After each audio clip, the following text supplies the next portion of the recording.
Hapon. Thank you so much, Mr. Abdallah, Dr. Abdallah, for taking time to speak with us today. It is such a great pleasure, of course, and we very much appreciate this opportunity to gain insights from the ICC's perspective with regards to these developments that have been happening. You are very much welcome, and welcome at the ICC headquarters here in The Hague. Thank you. So let's begin, Dr. Abdallah.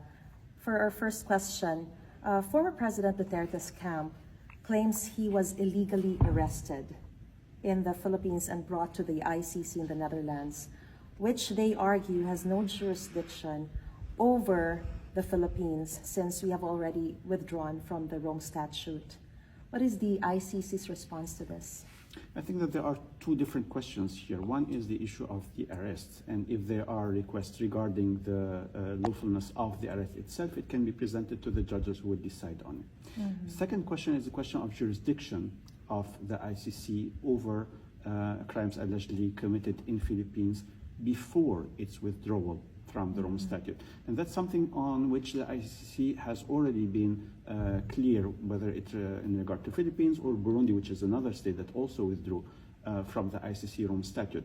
So the court's jurisprudence has already indicated that the ICC retains jurisdiction even after the withdrawal of a state, but only for the crimes that are allegedly were committed during the period when the state was a state party to the ICC Rome Statute.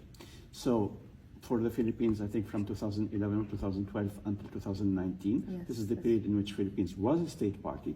So crimes allegedly committed during this period in Philippines were under the ICC jurisdiction and remain under the ICC jurisdiction. The withdrawal does not affect these obligations and this jurisdiction of the ICC. It only affects the future. So after the withdrawal become effective, if new crimes are committed, then they will not fall under the ICC jurisdiction. But the jurisdiction was already there during the period when the Philippines were a state party, or Burundi, which is the other example, and then the exercise of this jurisdiction can be after the withdrawal. There is no problem in that. But the application of the law on international treaties means that this jurisdiction was already existing, and thus the ICC can retain it. After the arrest of the former President Duterte, was it necessary for the Interpol and the Philippine authorities to bring Duterte first to a local court in the Philippines before bringing him here in The Hague? Well, this is a matter that depends on each state internal laws.